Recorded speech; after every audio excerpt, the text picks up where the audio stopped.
Okay, and now let's practice doing a significance test with standard deviation.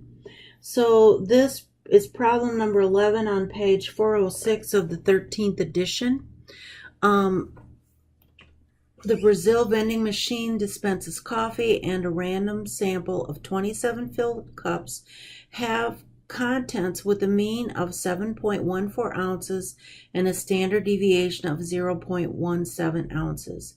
Use a 0.05 significance level to test the claim that the machine dispenses amounts with a standard deviation greater than 0.15 ounces specified by the machine's design. So here is what I'm looking at. Greater than the standard deviation of 0.15. Okay, so let's start with our hypotheses. So step 1. My null hypothesis is going to be that my standard deviation, and my standard deviation is sigma, equals 0.15. My alternative hypothesis is that the standard deviation is greater than 0.15. Step 2, my alpha is going to equal 0.05. And step 3, I'm going to summarize my data that the sample mean is 7.14 ounces and the sample standard deviation is 0.17 ounces. And I'm going to go back and I'm going to put units on my hypotheses. Okay. Now, step 4 is actually doing the test, and we are going to do the chi-squared test, and the formula for we want a chi-squared test of sigma, and our equation is chi-squared equals n minus 1, whoops, better put that up here, n equals 27 times s squared divided by sigma squared. That's going to be our test statistic. And now let's go do this with StatCrunch. So I want to go to StatCrunch. Let's go to blank data table. I'm going to do stat, variant statistics, one sample with summary.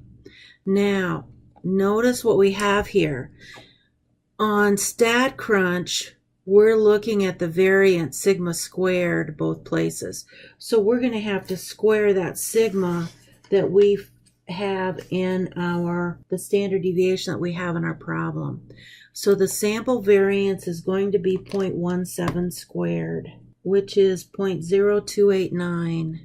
Our sample size was the 27 cups. We've got to put in our standard deviation. We think it's going to be 0.15, but we have to square it because the test is on variance. So that's 0.0225. And then we think the standard deviation is greater than, so we have to change our sign here to greater than. And we're going to compute. So here is our results. You can see there's our chi-squared statistic, and there is our p-value. And so let's snip that so we can put that in step 4.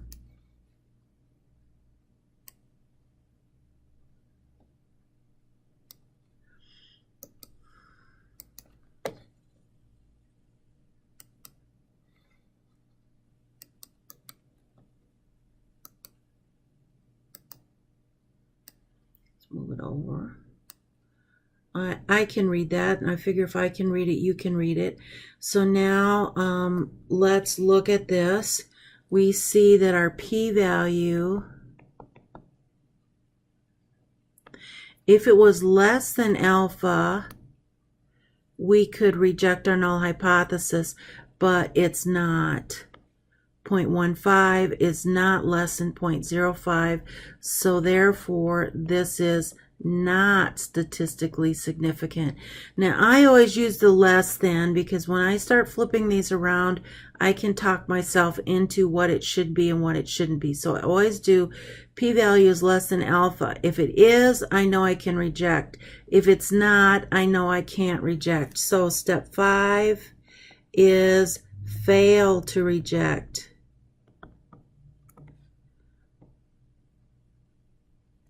Our null hypothesis. So step 6 is going to say something like, there is not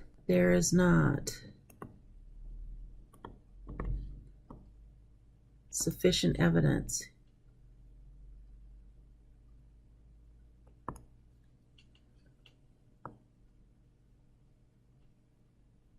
that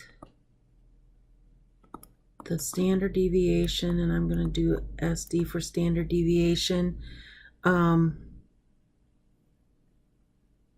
of the coffee dispensed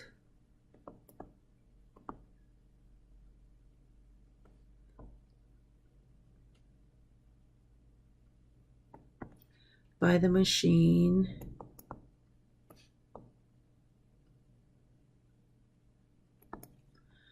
is greater than the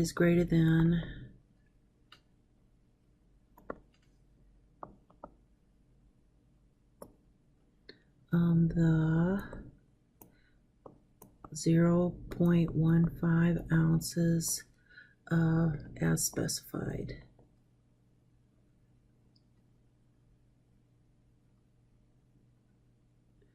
Okay, so that's kind of how you do those tests.